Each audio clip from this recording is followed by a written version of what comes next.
I come from a very non-conformist, a very outlier background. I don't come from tech. So for me, tech was a very different landscape in general. But when I was in product and when my career was, sort of taking flight, I came in very intimidated because that was the expectation. And then I realized that that's actually not the case. Gradually, I saw a lot more encouragement for non-tech product managers to come in, become product managers, learn on the go. So I think that was one shift that I noticed. I think I entered the scene during this shift. That was a very interesting turning point. And globally, there was a lot more acceptance for non-tech product managers, non-engineering product managers.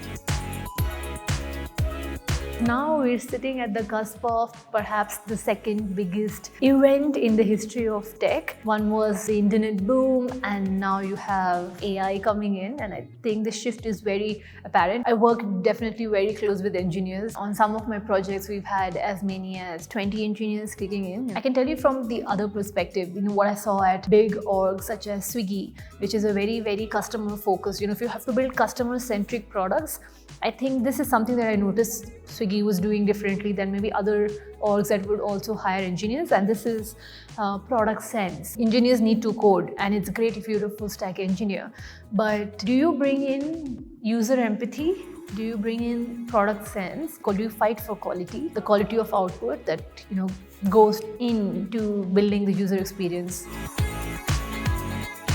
We can call it startups, but there's a lot more happening outside of the startup scenario. We see a lot of engineers becoming founders, get an MBA degree and then you become an entrepreneur or founder, or you continue working, building products on the engineering side, move to product management and then become founders. So we see this trajectory, which is like the more common trajectory out there, which means entrepreneurship skills is definitely important because you've got all the tools to build. If you were to be able to think like an entrepreneur, you could be solving a problem, you could be doing it by yourself.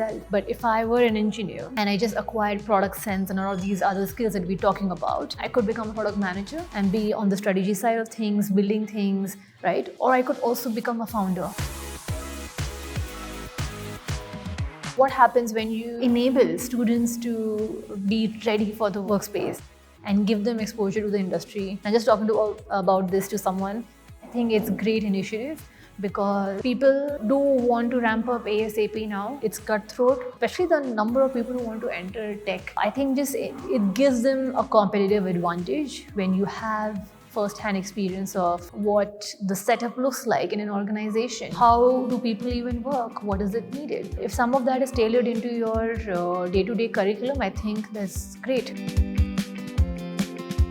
So I'm very kicked about the theme in general, which is tech for good, building for the future that is to come for India and for the globe. So I think building technology which is a lot more accessible, just the broad thinking, are students able to think broadly is what I'm looking for, the mindset. Of course, they will pick up the skills to build it at Newton School and the workforce they would join.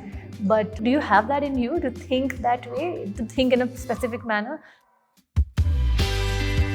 I think something very practical would be, learn the ropes before you get fixated on, I want to be, like a product manager, I want to be an entrepreneur. Learn the ropes, either on campus or the number of stints you'd be doing at different places. Dip your toes, I would say, in as many roles as you possibly can with your education, with the tools that you have, with the capability that you have, and then decide for yourself. Definitely do not attach your self-worth to what you're doing. If you start attaching your self-worth, your entire self-worth to what you're doing, it's going to be tough. So I hope that people do not do that, young students do not do that.